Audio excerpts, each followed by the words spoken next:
দেশে ৭৬ বছরের মধ্যে টানা তাপপ্রবাহের রেকর্ড। মৌসুমের সর্বোচ্চ তাপমাত্রা ৪২.৭ ডিগ্রি চুয়াডাঙ্গায়।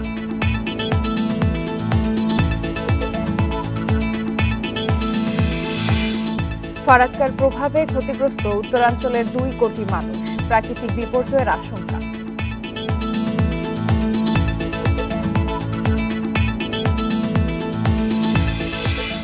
ভারতের চেরাপুঞ্জির বৃষ্টিতে পানি বাড়ছে। হাওড় অঞ্চলের নদ নদীর ধান কাটা ও শুকানো নিয়ে উদ্বেগে কৃষক।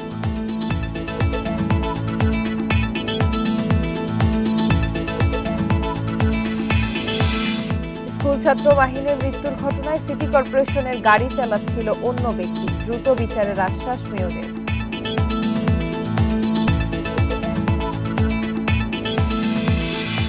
বিএমইটির ছাড়পত্র জটিলতায় ভোগান্তিতে বিদেশগামীরা। নেতিবাচক প্রভাব পড়ছে শ্রমবাজারে। স্বাগত ইন্ডিপেন্ডেন্ট সংবাদে। আপনাদের সাথে আছি আমি আরিয়াস রাজ এবং আমি জান্নাতুল ফেরদৌস রুবা। এতক্ষণ শিরোনাম জানাচ্ছিলাম, এবার বিস্তারিত। টানা তাপপ্রবাহ চলছে দেশে, যা ৭৬ বছরের মধ্যে রেকর্ড বলে জানিয়েছেন আবহাওয়াবিদরা। চলতি মাসে এই অবস্থা পরিবর্তনের কোনো আভাস নেই, তবে বৃহস্পতিবার থেকে বৃষ্টির পূর্বাভাস দিচ্ছে আবহাওয়া অফিস। শুক্রবার রাজধানীতে সর্বোচ্চ ৩৮.১ ডিগ্রি সেলসিয়াস তাপমাত্রা রেকর্ড করা হয়। মৃদু থেকে অতি তীব্র তাপপ্রবাহ চলছে দেশ জুড়ে। হাঁসফাঁস অবস্থা জনজীবনে। বিশেষ করে বিপাকে পড়েছেন কম আয়ের কর্মজীবী মানুষেরা। খুঁজে ফিরছেন গাছের শীতল ছায়া। খুব প্রয়োজন ছাড়া ঘর থেকে বের হচ্ছেন না নগরবাসী। যারা বের হয়েছেন তাদের পড়তে হয়েছে গরমের সীমাহীন ভোগান্তিতে। প্রচণ্ড গরম পড়েছে, গরম লাগতেছে এবং হাঁসফাঁস লাগতেছে। আসলে এখন যে পরিমাণ গরম পড়তেছে তাতে বের হওয়া, প্লাস যারা চাকরিজীবী করে তাদের জন্য খুবই কষ্টকর। এখন জীবিকার তাগিদে আমাদের বের হতে হয়। গরমে খুবই খারাপ লাগছে। পরীক্ষা দিয়ে বের হয়েছি, তো পরীক্ষার হলের ভিতরেও সেরকম ফ্যান ট্যানের ব্যবস্থা ছিল না, তো অসুস্থ লাগছে। এদিকে এই গরমে নগরীর বিভিন্ন জায়গায় বিশ্রামাগার এবং বিশুদ্ধ পানির ব্যবস্থা করেছে বিভিন্ন সংগঠন। তৃষ্ণার্ত মানুষকে দেয়া হচ্ছে পানি, বিতরণ করা হচ্ছে গরম থেকে রেহাই পাবার বিভিন্ন দিক নির্দেশনামূলক লিফলেট। সবাই উদ্যোগ নিচ্ছে পানি বিতরণ, খাদ্য এবং আপনার যে তাদের শরবত, এটা বিতরণ করার জন্য। যারা আসলে দিনমজুর আছেন তারা যেন একটু তাদের কাজের ফাঁকে সেখানে বিশ্রাম নিতে পারেন। এখানে পানির ব্যবস্থা রাখা আছে এবং একই সাথে কেউ যদি অসুস্থ বোধ করে সেক্ষেত্রে আমাদের প্যারামেডিক আছে। আবহাওয়া অফিস বলছে চলমান তাপপ্রবাহ চলতি মাসের পুরোটা জুড়ে থাকবে। এ সময় তাপমাত্রা আরও বাড়ার শঙ্কা রয়েছে। 1948 সাল থেকে বর্তমান পর্যন্ত যে ডাটা সেট, এই এপ্রিল মাসে টানা এই যে ২৬ দিনের তাপপ্রবাহ অতীতের সকল রেকর্ডকে অতিক্রম করে সর্বোচ্চ ব্যক্তিকালের তাপপ্রবাহ এই ২০২৪ সালে এপ্রিল মাসে বাংলাদেশে বয়ে যাচ্ছে। ২ মে থেকে বৃষ্টি হতে পারে বলে জানিয়েছে আবহাওয়া অধিদপ্তর। মে মাসের শুরুতে অর্থাৎ ২ তারিখ থেকে সারা দেশেই তাপমাত্রা কমে গিয়ে সেটা কোথাও কোথাও ২-৩ ডিগ্রি সেলসিয়াস পর্যন্ত কমে গিয়ে সহনীয় পর্যায়ে চলে আসার সম্ভাবনা রয়েছে। অর্থাৎ মে মাসের শুরুতেই কোথাও কোথাও বৃষ্টি, বজ্রবৃষ্টি এবং কালবৈশাখী ঝড়ের সম্ভাবনা রয়েছে। এদিকে চলমান হিট অ্যালার্ট রোববার পর্যন্ত থাকবে বলেও জানিয়েছে আবহাওয়া office. Adilur Rahman, independent news, Dhaka. Chuadanga ও যশোরের ওপর দিয়ে বয়ে যাচ্ছে অতি তীব্র তাপপ্রবাহ। শুক্রবার মৌসুমের সর্বোচ্চ তাপমাত্রা রেকর্ড হয়েছে চুয়াডাঙ্গায় ৪২.৭ ডিগ্রি সেলসিয়াস। প্রচণ্ড রোদ আর ভ্যাপসা গরমে অসহনীয় হয়ে উঠেছে জনজীবন। সবচেয়ে বেশি বিপাকে দিনমজুর ও শিশুরা। এদিকে তাপপ্রবাহ থেকে রক্ষা ও বৃষ্টির আশায় অনেক জেলায় ইস্তিসকার নামাজ আদায় করেছেন মুসল্লিরা। টানা অতি তীব্র তাপপ্রবাহে পুড়ছে চুয়াডাঙ্গা। শুক্রবার এই মৌসুমের সর্বোচ্চ তাপমাত্রা রেকর্ড হয় এই জেলাতে। তীব্র গরমে অতিষ্ঠ জনজীবন। আবহাওয়ার এমন বিরূপ আচরণে বাইরে যাওয়াই কঠিন হয়ে পড়েছে। আয় উপার্জনে ভাটা পড়েছে শ্রমজীবীদের।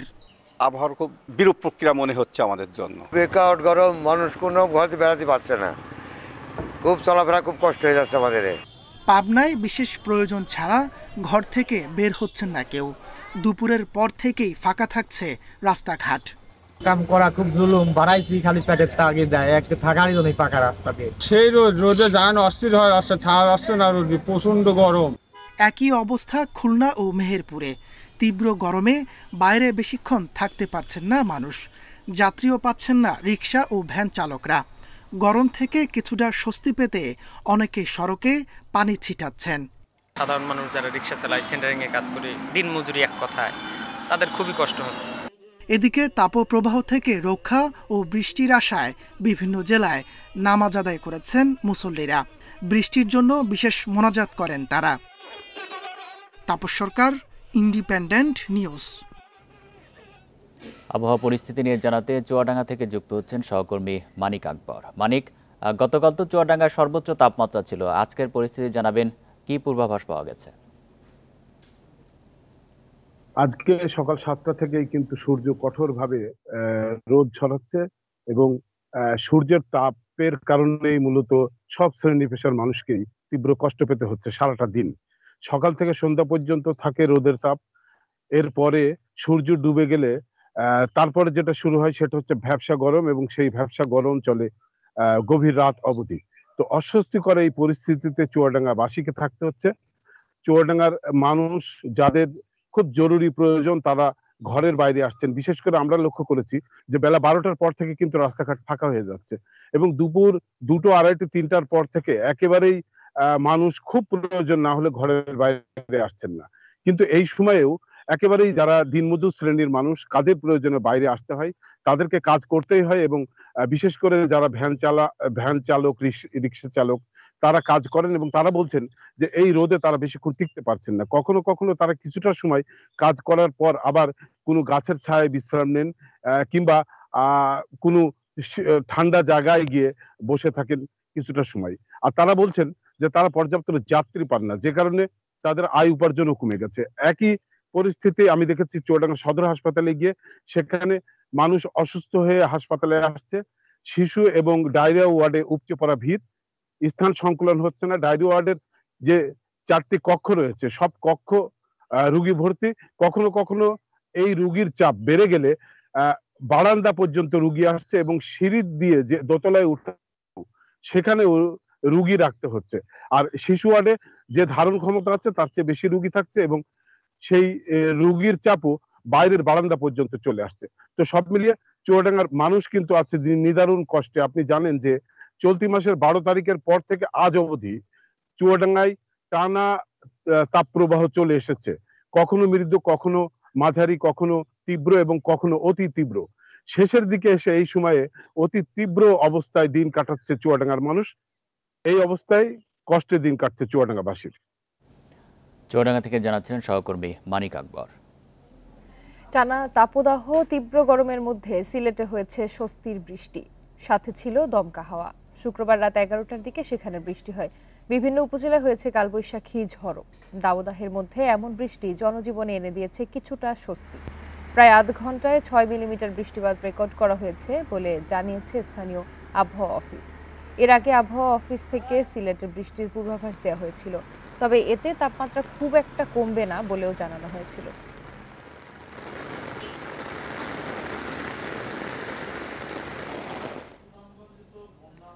ফরাক্কার প্রভাবে দেশের উত্তরাঞ্চলে প্রায় 2 কোটি মানুষ প্রত্যক্ষভাবে ক্ষতিগ্রস্ত হচ্ছে। দেশের অন্যতম প্রধান নদী পদ্মায় শুষ্ক মৌসুমে পানি কমে যাচ্ছে। এতে পদ্মায় অববাহিকায় থাকা 54টি নদী হুমকির মুখে পড়েছে। এমন পরিস্থিতির জন্য কূটনৈতিক দুর্বলতাকে দায়ী করছেন বিশ্লেষকেরা। বলছেন এতে এই অঞ্চলে প্রাকৃতিক বিপর্যয়ের আশঙ্কা রয়েছে।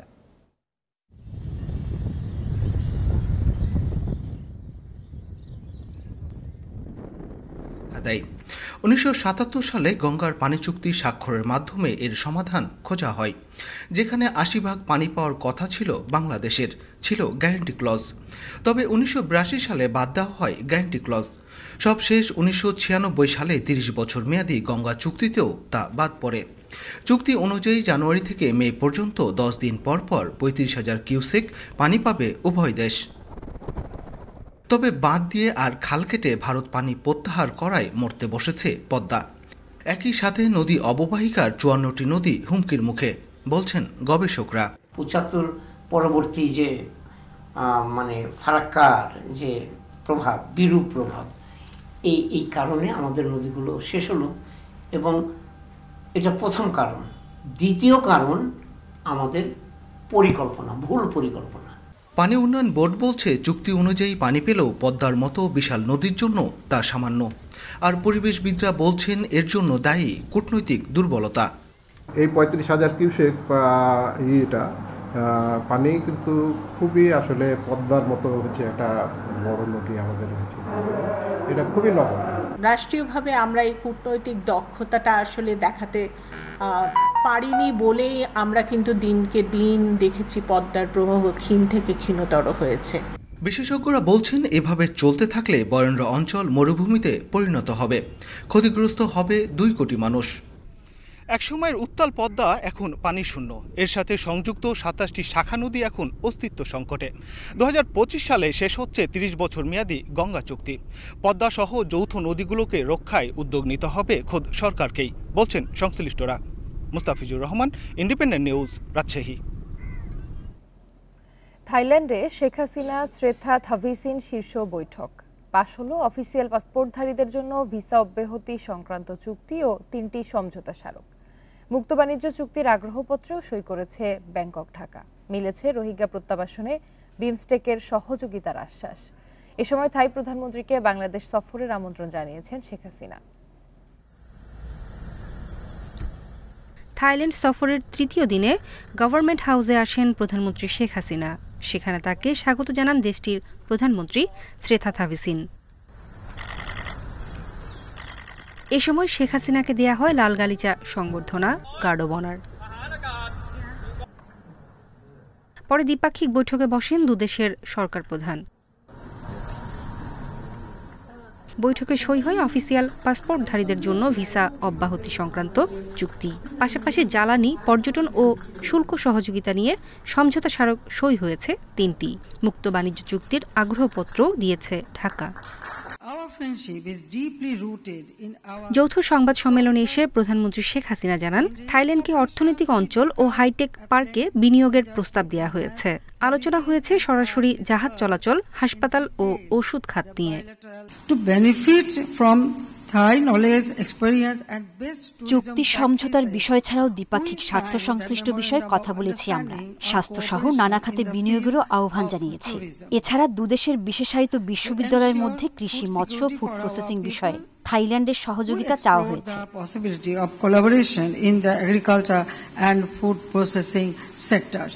পরে দেশটির প্রধানমন্ত্রী শ্রেথা থাভিসিনকে বাংলাদেশ সফরের আমন্ত্রণ জানান শেখ হাসিনা। এর আগে থাই প্রধানমন্ত্রী জানান, দুদেশের মধ্যে অর্থনৈতিক সহযোগিতা অব্যাহত থাকবে। চিকিৎসায় বিশেষ সুবিধা পাবেন বাংলাদেশের রোগীরা। খাদ্য নিরাপত্তা নিশ্চিতে আমরা একসঙ্গে কাজ করব। অর্থনীতি ও যোগাযোগ বৃদ্ধির সহায়তাও অব্যাহত থাকবে। থাইল্যান্ডে বাংলাদেশের রোগীদের জন্য থাকবে বিশেষ সুবিধা। আমরা কারিগরি শিক্ষা নিয়ে কাজ করার প্রস্তাব দিয়েছি।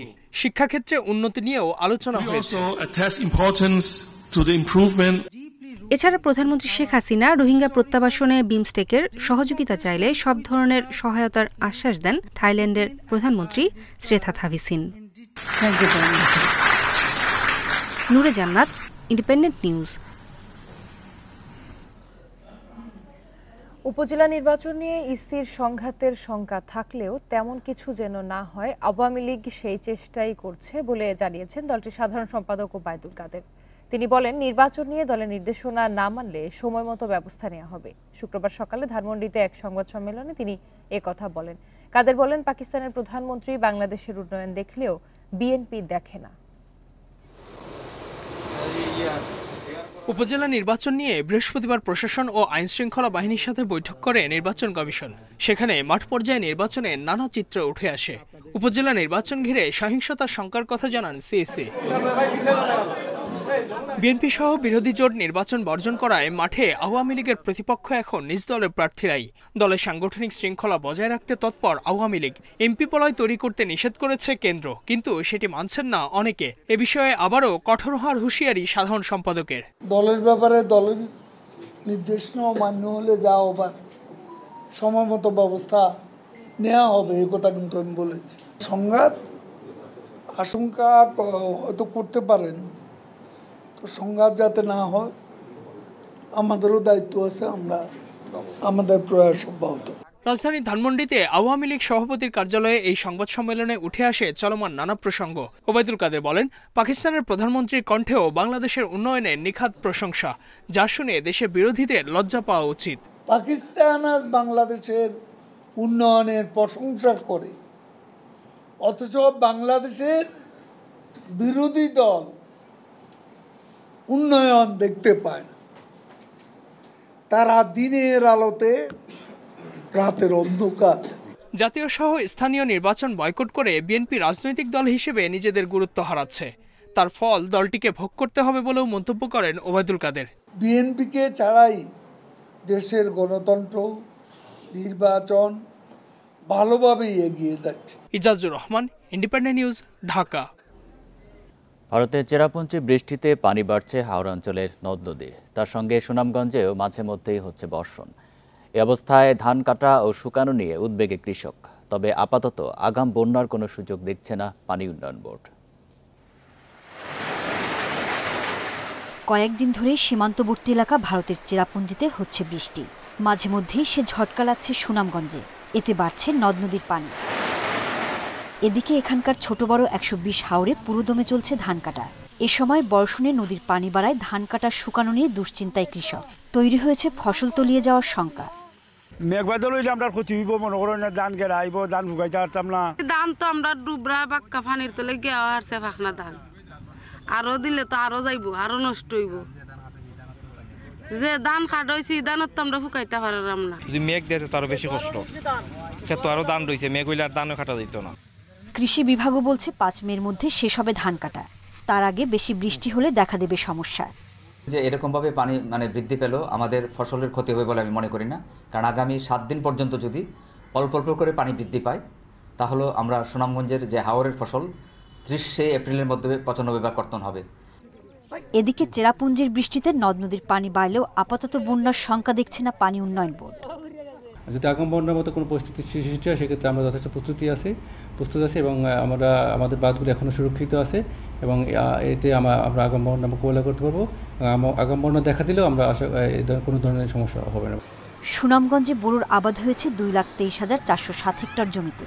এ পর্যন্ত ধান কাটা হয়েছে 45%। Independent news. আরও জানাতে সুনামগঞ্জ থেকে যুক্ত হচ্ছেন সহকর্মী জাকির হোসেন। জাকির, পানি উন্নয়ন বোর্ড তো বলছে আগাম বন্যার কোনো আশঙ্কা নেই, কিন্তু নদ নদীর পানি বাড়ার বিষয়ে তারা কি বলছেন?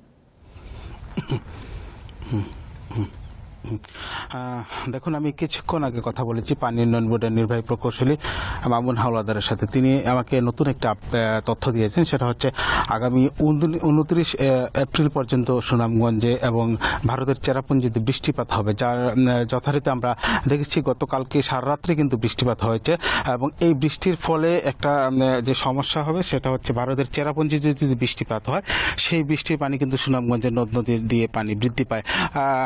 পানি উন্নয়ন বোর্ডের নির্বাহী প্রকৌশলী আমাদেরকে আরেকটি জিনিস জানিয়েছেন, সেটা হচ্ছে মে মাসের 3 তারিখ থেকে একটি পাহাড়ি ঢল আসার সম্ভাবনা রয়েছে।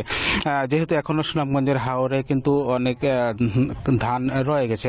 ইতিমধ্যে কৃষি বিভাগের তথ্য মতে ইতিমধ্যে প্রায় 60% ধান কাটা শেষ হয়ে গেছে। যেহেতু এখনো 40% ধান মাঠে রয়েছে, যেহেতু আপনি জানেন সুনামগঞ্জ সবচেয়ে বেশি হাওর অঞ্চলগুলোর মধ্যে সবচেয়ে বেশি ধান উৎপাদন হয় সুনামগঞ্জ থেকে।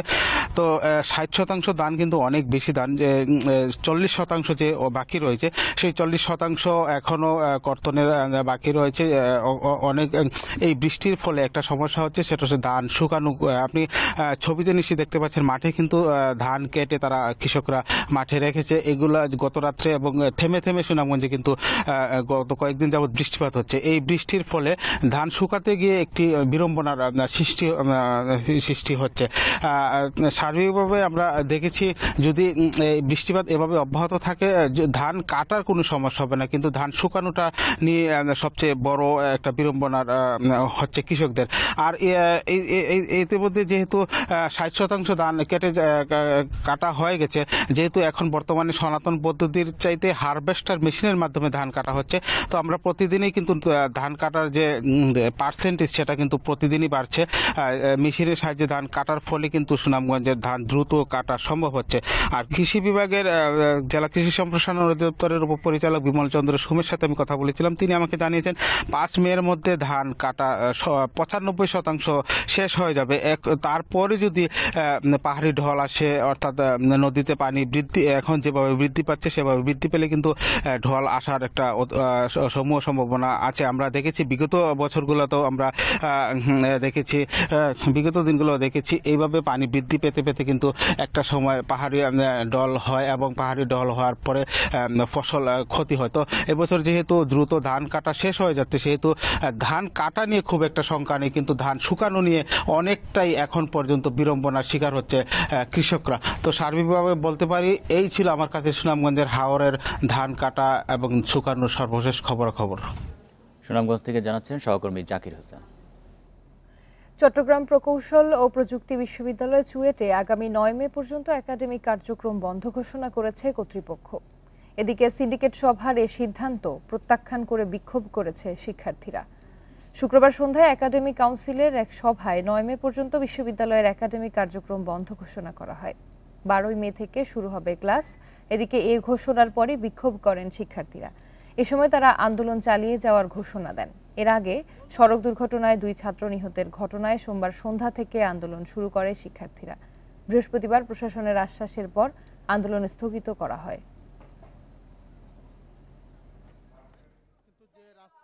চট্টগ্রাম কাপ্তাই সড়কে যে অবরোধ করা হয়েছে, যে ব্যারিকেড দিয়ে, সেটা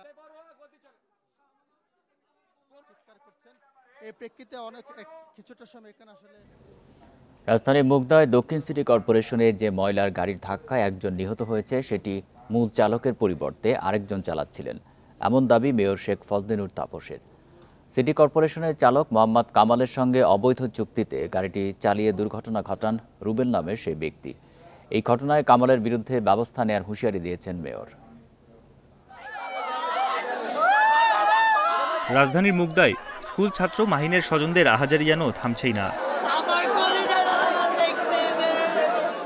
বৃহস্পতিবার রাত ৯টার দিকে মুগদার মদিনাবাগ কাঁচাবাজার এলাকায় ঢাকা দক্ষিণ সিটি কর্পোরেশনের ময়লার গাড়ির ধাক্কায় মারা যায় মতিঝিল সরকারি আইডিয়াল স্কুলের ৭ম শ্রেণীর ছাত্র মাহিন।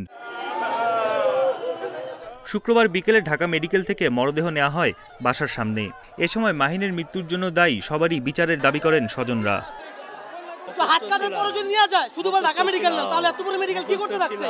সাথে সাথে নেওয়ার পর যদি ট্রিটমেন্ট শুরু করতো তাইলে ওরা বাঁচানো যাইতো। এই মুগদা মেডিকেল এবং তো আমার ছেলেটারে ধরে নাই, এই রাস্তার যানজটের কারণে আজকে এই অবস্থার আরো প্রচুর পরিস্থিতি। আমাদের সন্তান চলে গেছে, কিন্তু আমাদের সরকারের কাছে একটুকুই আবেদন, জানি সুস্থ বিচার পাই।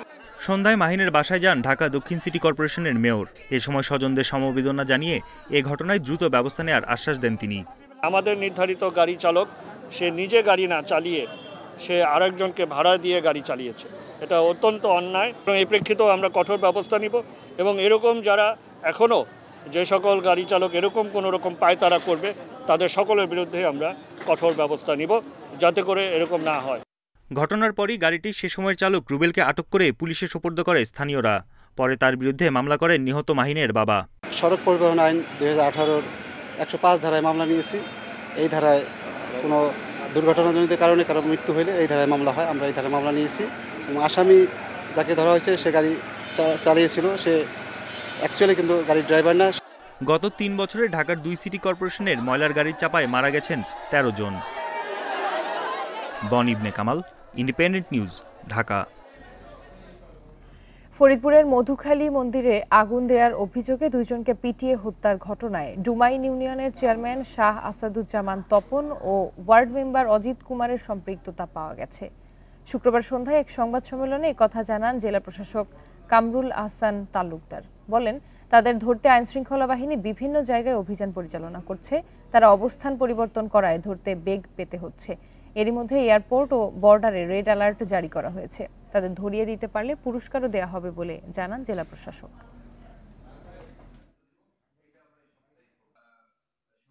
চেয়ারম্যান এবং মেম্বারকে আমরা গ্রেফতার যাতে দ্রুত করা হয়, অথবা কেউ যদি সত্য দিয়ে আমাদের সহযোগিতা করে, অথবা কেউ যদি তাকে গ্রেফতারের জন্য সুনির্দিষ্ট তথ্য দিতে পারে, জেলা প্রশাসন তাদেরকে পুরস্কার ঘোষণা করবে। অশান্ত হয়ে উঠেছে শিক্ষা সংস্কৃতি নগরী ময়মনসিংহ। গত 15 মাসে 57টি হত্যাকাণ্ডের ঘটনা ঘটেছে জেলায়। এমন অবস্থায় আতঙ্কিত হয়ে পড়েছেন সাধারণ মানুষ। নীতি নৈতিকতা ও মূল্যবোধের অবক্ষয়ের কারণে দিন দিন হত্যাকাণ্ডের ঘটনা বাড়ছে বলে মনে করে নাগরিক সমাজ। পুলিশের দাবি, প্রত্যেক সহিংসতার ঘটনায় অপরাধীদের আইনের আওতায় আনা হচ্ছে। গত মঙ্গলবার রাতে তুচ্ছ ঘটনার জেরে ময়মনসিংহের কলেজ রোড এলাকায় দুর্বৃত্তদের ছুরিকাঘাতে নিহত হন কমিউনিটি সেন্টারের কর্মী মোহাম্মদ সামিরকে হারিয়ে এখন নির্বাক স্বজনরা। আমার জামাই দিব না, বিচার চাই আমি। আমার জামাই ফেরত দিব না, বিচার চাই আমি। গত সপ্তাহে নান্দাইল, ঈশ্বরগঞ্জ ও গৌরীপুরে আরো 3টি হত্যার ঘটনা ঘটে। এসবও ঘটেছে তুচ্ছ কারণে। আমার বদলে আরেকজনের সন্তান হারাইবো, আরেকজনের হারাইবো। গত 15 মাসে 57টি হত্যাকাণ্ড হয়েছে জেলায়। এতে উদ্বেগ জানিয়ে সমাজবিজ্ঞানীরা বলছেন সামাজিক মূল্যবোধ বাড়াতে হবে। আকাশ সংস্কৃতির প্রভাব, নীতি নৈতিকতা, মূল্যবোধহীনতা, এই সমস্ত কারণ রয়েছে। তারপরে অসৎসঙ্গ একটা বড় ব্যাপার, মিডিয়া, তারপরে সামাজিক যোগাযোগ মাধ্যম, এই সমস্ত বিষয় দ্বারা প্রভাবিত হয়ে আমাদের সমাজে অনেকে অপরাধমূলক কর্মকাণ্ডগুলো সংগঠিত করছে। পুলিশ বলছে প্রত্যেকটি ঘটনার প্রকৃত অপরাধীদের আইনের আওতায় আনা হচ্ছে। একটা মামলার মধ্যে 3টা মামলা ডিটেক্টেড, আসামি গ্রেপ্তার আছে এবং অন্যান্য যে পলাতক আসামি আছে তাদের গ্রেপ্তারের প্রক্রিয়া অব্যাহত আছে। নান্দাইলে সংঘটিত একটা হত্যাকাণ্ডের ঘটনায় আমরা ক্রাইম সিন আমাদের ঘটনাস্থলে গেছে। সহিংসতা ও হত্যাকাণ্ড বন্ধে আইনশৃঙ্খলা বাহিনীর তৎপরতার পাশাপাশি পরিবারকেও সচেতন হওয়ার কথা বলছে পুলিশ। Independent news. অপরাধী শনাক্ত করতে প্রত্যক্ষদর্শীর বর্ণনা শুনে ছবি আঁকার কৌশল কাজে লাগানোর চিন্তা ভাবনা করছে ঢাকা মহানগর পুলিশ। বিদেশে এই কৌশল আগে থেকে ব্যবহার হলেও দেশে এবারই প্রথম এই পন্থার কথা ভাবছে পুলিশ। এ বিষয়ে ওয়াকিবহাল ভাস্কর রাসা বলেছেন, শুধু পুলিশি কাজ নয়, এই শিল্পের ব্যবহার বহুবিধ কাজে লাগানো সম্ভব। 2000 সালে ঢাকা বিশ্ববিদ্যালয়ের টিএসসিতে হয় ভাষা শহীদ সালামের ছবি আঁকার আয়োজন। এর আগে সালামের কোনো ছবি ছিল না। আর্ট শিল্পীর ইতিহাস উদ্ধারের এই আয়োজনে সালামের আত্মীয়রা শাহজাহান আহমেদ বিকাশের ছবি চিহ্নিত করেন। একদম চিৎকার দিয়ে উঠেছে সালামের ছোট বোন। এবং তাদের বাড়ি যেহেতু ফেনী, আমি ফেনীর ভাষাটা সুন্দর করে বলতে পারবো না, তো একটু মনে হচ্ছে যে তখন চিৎকার করে বলছিল আর ভাই আর ব্যাক নয়। বিভিন্ন দেশে প্রত্যক্ষদর্শীর কাছে এরকম বর্ণনা শুনে ছবি এঁকে অপরাধী শনাক্ত করে পুলিশ। অপরাধী ধরার এই কৌশল কাজে লাগাতে চায় ঢাকা মহানগর পুলিশও। কোনো আর্টিস্টকে যদি আমরা ব্যবহার করে থাকি, তার সেবাটা যদি আমরা নিয়ে থাকি আউটসোর্সিং মাধ্যমে, সেই ক্ষেত্রে সে আর্টিস্ট যদি মনে করে যে এই কাজটি করলে তার যে কোনো ধরনের থ্রেট আসতে পারে ওই অপরাধীদের পক্ষ থেকে, সেক্ষেত্রে তার যে ধরনের নিরাপত্তা দেওয়ার দরকার সেই যথাযথ নিরাপত্তা ব্যবস্থা অবশ্যই আমরা গ্রহণ করব। শহীদ সালামের ছবি আঁকার আয়োজনের মূল উদ্যোক্তা ভাস্কর রাসা বলছেন, শুধু অপরাধ শনাক্তে বা শিল্পে নয়, এই কৌশল কাজে লাগানো যায় বিভিন্ন গবেষণায়। এই বর্ণনামূলক ছবি আঁকার প্রোগ্রাম রাষ্ট্রীয়ভাবে নেওয়া উচিত। এখানে আইন শৃঙ্খলা বাহিনী উপকৃত হবে, তার কাজের স্বচ্ছতা পাবে, সেখানে গোয়েন্দারা তাদের কাজের স্বচ্ছতা পাবে, এমনকি সমাজবিজ্ঞানীরাও অনেক তথ্য তাদের জানা নাই, পাচ্ছে না। এই বর্ণনামূলক ঘটনা যদি প্রাতিষ্ঠানিকতা পায়, তখন তারা সেটার থেকে তাদের প্রয়োজনীয় তথ্যটি নিতে পারবে। বর্ণনা অনুযায়ী কম্পিউটারে ছবি আঁকা গেলেও তাতে সৃষ্টিশীলতার অভাব রয়ে যাবে বলে মনে করেন ভাস্কর রাসা। রিশাদ হুদা, ইন্ডিপেন্ডেন্ট নিউজ, ঢাকা। রাজধানীর সীমান্ত স্কোয়ারে আগুনের ঘটনা ঘটেছে। শুক্রবার দিবাগত রাত 1টার দিকে আগুন লাগে। পরে ফায়ার সার্ভিসের 5টি ইউনিট 1 ঘন্টার চেষ্টায় আগুন নিয়ন্ত্রণে আনে। ফায়ার সার্ভিস জানায়, মার্কেটের 3য় তলায় RK ইলেকট্রনিক্স নামে একটি দোকান থেকে আগুনের সূত্রপাত। এতে দোকানটি সম্পূর্ণ পুড়ে গেছে। পাশের কয়েকটি দোকান কিছুটা ক্ষতিগ্রস্ত হয়েছে, তবে কোনো হতাহতের ঘটনা ঘটেনি। প্রাথমিকভাবে বৈদ্যুতিক গোলযোগ থেকে আগুনের সূত্রপাত বলে ধারণা করছে ফায়ার সার্ভিস। তদন্ত সাপেক্ষে ক্ষয়ক্ষতির পরিমাণ জানানো যাবে বলে জানিয়েছে সংস্থাটি। মোট 5টা ইউনিট ঘটনাস্থলে আসার পর আমরা দেখতে পাই যে একটা 6তলা একটা মার্কেট, 6তলা মার্কেটের 3য় তলায় একটা কর্নারে আগুন লেগেছে। মোবাইলের দোকান, সেই মোবাইলের দোকানে আসলে আগুনের সূত্রপাত।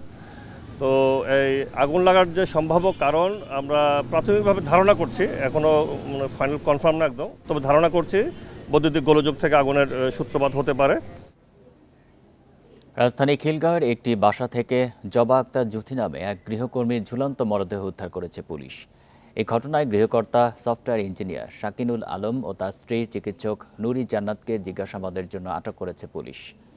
খিলগাঁও থানার উপপরিদর্শক জানান, শুক্রবার রাত 10টার দিকে 999-এ খবর পেয়ে ঘটনাস্থলে যায় পুলিশ। পরে ফ্যানের সঙ্গে ঝুলন্ত অবস্থা থেকে জবা আক্তারকে উদ্ধার করে ঢাকা মেডিকেল কলেজ হাসপাতালে নেওয়া হয়। চিকিৎসক পরীক্ষা নিরীক্ষা শেষে তাকে মৃত ঘোষণা করেন। মৃত্যুর কারণ জানতে মরদেহ ময়নাতদন্তের জন্য ঢাকা মেডিকেল কলেজের মর্গে রাখা হয়েছে।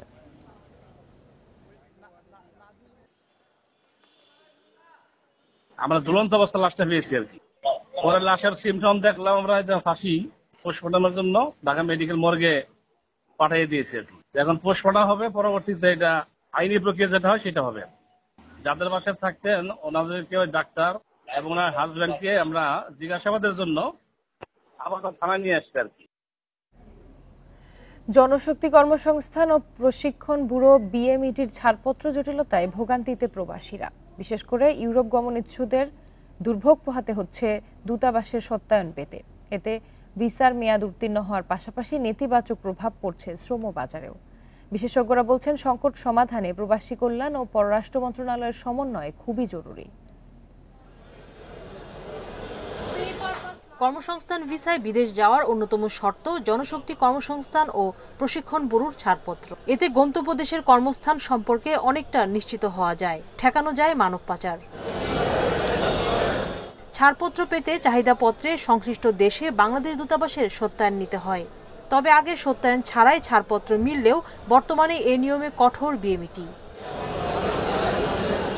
রিক্রুটিং এজেন্সিগুলো জানায়, কোনো আগাম নোটিশ ছাড়াই সত্যায়নের নিয়ম চালু হয়। আগের ভিসায় বিদেশ যাত্রায় পড়তে হচ্ছে অনিশ্চয়তায়।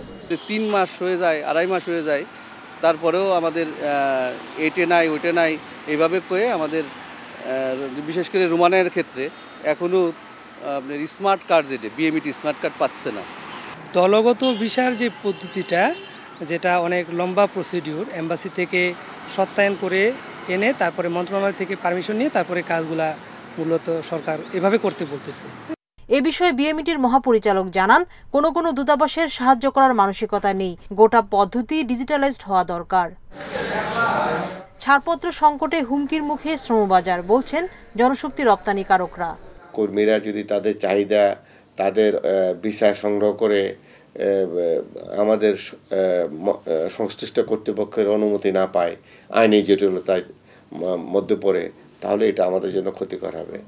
প্রবাসী কল্যাণ মন্ত্রণালয়ের সাথে দূতাবাসগুলোর সমন্বয়ে গুরুত্ব বিশেষজ্ঞদের। দূতাবাস যদি ভিসা দেয় বা যাওয়ার জন্য অনুমতি দেয়, সেই ক্ষেত্রে বিএমইটি কিভাবে সেটাকে মোকাবেলা করবে, এইটি সরাসরি দূতাবাসের সাথে সমন্বয় করা দরকার, গণমাধ্যমে সেটা প্রচার হওয়া দরকার। ছাড়পত্র বিষয়ে দ্রুত বিএমইটির পক্ষ থেকে সুনির্দিষ্ট দিক নির্দেশনা থাকা জরুরি বলে মত অভিবাসন বিশেষজ্ঞদের। সুলতানা জাহান মিতু, ইন্ডিপেন্ডেন্ট নিউজ, ঢাকা।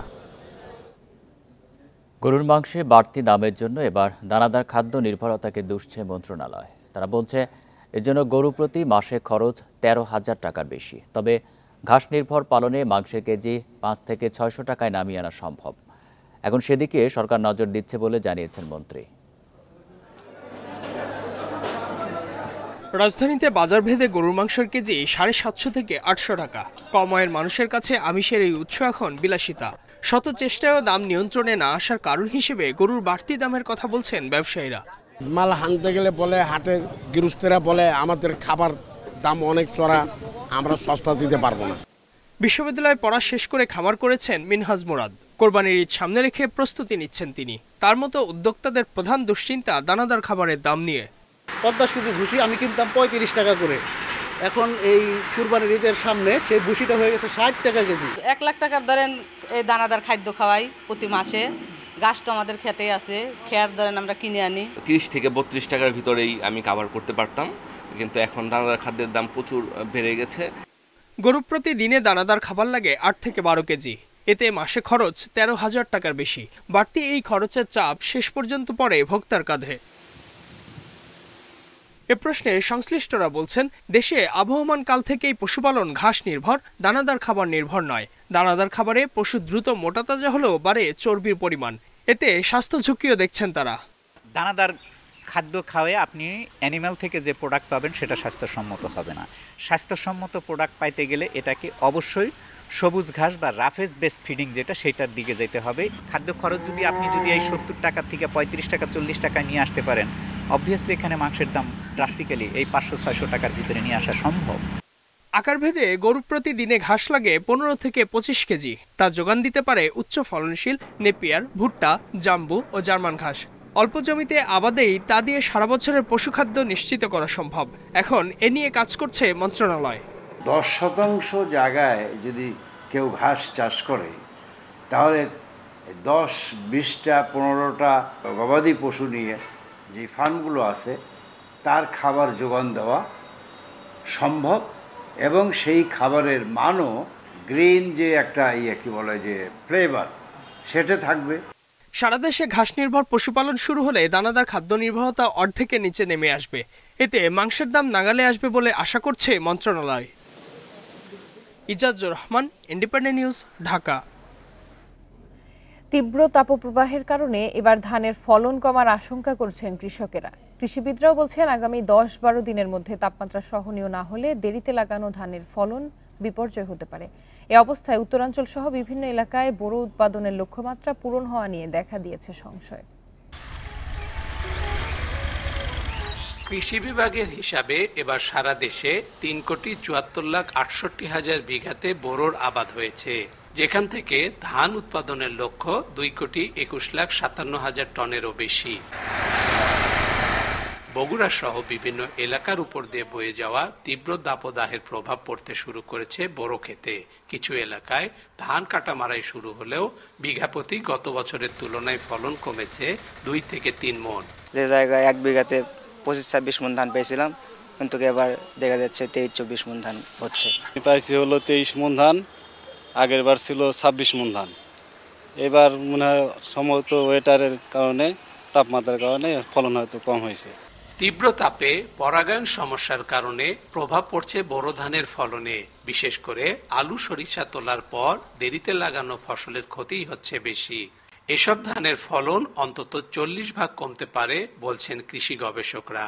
উচ্চ তাপমাত্রার কারণে ধানের যে স্ত্রী অংশের যে গর্ভাশয়ের যে আঠালোতা, এটি শুকিয়ে গেলে পরাগরেণুকে সে আর ধারণ করতে পারবে না। সেক্ষেত্রে পরাগায়ন মিস করলে আপনার ফসল চিটা হবে। আবহাওয়া পরিস্থিতি বিবেচনায় নিয়ে কৃষি কর্মকর্তারা বলছেন, তাপ প্রবাহ চললেও আগাম ধানের ক্ষতির সম্ভাবনা কম। তাপমাত্রা সহনীয় পর্যায়ে থাকে তাহলে কিন্তু পরাগায়নের তেমন কোনো সমস্যা হবে না, এবং আমাদের যে বাকি যে 40 ভাগ আমরা আশা করছি যে সেটাও আমরা ভালোভাবে আমরা দানা গঠন পর্যায়ে নিয়ে যেতে পারবো, এবং সব মিলে আমরা বিগত বছরের ন্যায় এবারও একটা ভালো ফসল আমরা ঘরে তুলতে সক্ষম হব। টানা তাপপ্রবাহের পর ঝড় ও শিলাবৃষ্টির শঙ্কায় রয়েছেন চাষিরা। এতে ধানের ফলন আরও কম হওয়ার কথাও বলছেন তারা। Hasibur Rahman, independent news, Atrai, Naogaon. এক যুগ পর সংশোধন আনা হচ্ছে বাংলাদেশ টেলিযোগাযোগ আইনে। সময়মতো বকেয়া পরিশোধ না করলে মোবাইল অপারেটর সহ এই খাতের সব কোম্পানির ব্যাংক হিসাব জব্দ করতে পারবে বাংলাদেশ টেলিযোগাযোগ নিয়ন্ত্রক সংস্থা বিটিআরসি। এছাড়া নতুন 9টি ধারা যুক্ত হচ্ছে সংশোধিত এই আইনে। বাড়ানো হচ্ছে বিটিআরসির ক্ষমতা। টেলিযোগাযোগ খাতের উন্নয়নে 2001 সালে টেলিযোগাযোগ আইন করা হয়। এরপর 2006 ও 2010 সালে 2 দফা সংশোধন করা হয়েছিল আইনটি। এবার আরও যুগোপযোগী করে আইনটিতে বেশ পরিবর্তন আনা হচ্ছে। বাংলাদেশ টেলিযোগাযোগ নিয়ন্ত্রক সংস্থা বিটিআরসি জানায়, আইনের খসড়ায় সরকারি পাওনা আদায়ে সব অপারেটরের ব্যাংক হিসাব জব্দ করার বিধান রাখা হয়েছে। পরিবর্তন আনা হচ্ছে লাইসেন্স নবায়নের ধারাটিও। এক্ষেত্রে মন্ত্রণালয়ের পরিবর্তে শুধু কমিশন অনুমোদন দিতে পারবে। আবার বিদেশ থেকে সাইবার অপরাধে থাকছে শাস্তির বিধানও। অপারেটরদের ব্যাংকের হিসাবও জব্দ করার প্রবিধান রাখা হচ্ছে। লাইসেন্স নবায়নের যে বিধি প্রবিধানে বর্তমানে যেরকম আছে যে মন্ত্রণালয় হয়ে করতে হবে না, এখন এটা সম্পূর্ণ কমিশনের এখতিয়ার হবে। আইন বিশেষজ্ঞরা বলছেন টেলিযোগাযোগ আইনের সংশোধন করে বিটিআরসিকে অনেক ক্ষমতা দেওয়া হচ্ছে। এক্ষেত্রে বিটিআরসির কার্যক্রমের স্বচ্ছতা নিশ্চিত করতে হবে। সংশোধনীগুলো যদি যে অবস্থা আছে সে অবস্থায় করা হয় তাহলে আমাদের টেলিকম সেক্টরে সর্বময় ক্ষমতার উৎস হিসেবে থাকবে শুধুমাত্র বিটিআরসি, এবং এর ফলে ট্রান্সপারেন্সি বিজনেস যেটা চেক অ্যান্ড ব্যালেন্স সেটা সম্পূর্ণরূপেই নষ্ট হয়ে যায়। বিশেষজ্ঞরা জানান প্রত্যক্ষ পরোক্ষভাবে দেশের প্রতিটি মানুষ টেলিযোগাযোগ সেবা নিয়ে থাকেন, তাই এ খাতের আইন হতে হবে সেবা বান্ধব। এজন্য ব্যবসায়ীরা যাতে স্বাধীনভাবে কাজ করতে পারে সেদিকে নজর দিতে হবে। অপারেটরদেরকে শাস্তির আওতায় আনতে গিয়ে তাদেরকে যদি এমন কোনো কিছুর মধ্যে নিয়ে আসা হয় যে তারা সঠিকভাবে সার্ভিস দেওয়ার চাইতে আইনের কোথায় ব্যত্যয় ঘটছে তা নিয়ে ব্যস্ত থাকে, তাহলে আমার কাছে মনে হয় সেটা ফ্রেন্ডলি হচ্ছে না। বর্তমানে আইনের 102টি ধারা আছে। সংশোধিত আইনে এটি কমিয়ে 84 ধারা করা হচ্ছে। সরকারি কর্মকর্তারা জানান টেলিযোগাযোগ আইনের সংশোধনী চলতি বছরের যে কোনো সময় সংসদে পাশ হতে পারে। আইডিন খাতুন, ইন্ডিপেন্ডেন্ট নিউজ, ঢাকা। এই ছিল এখনকার সংবাদে। ইন্ডিপেন্ডেন্ট টেলিভিশনের সব খবরে আরও বিস্তারিত জানতে চোখ রাখুন ফেসবুক, এক্স এবং ইউটিউবে। ধন্যবাদ সবাইকে।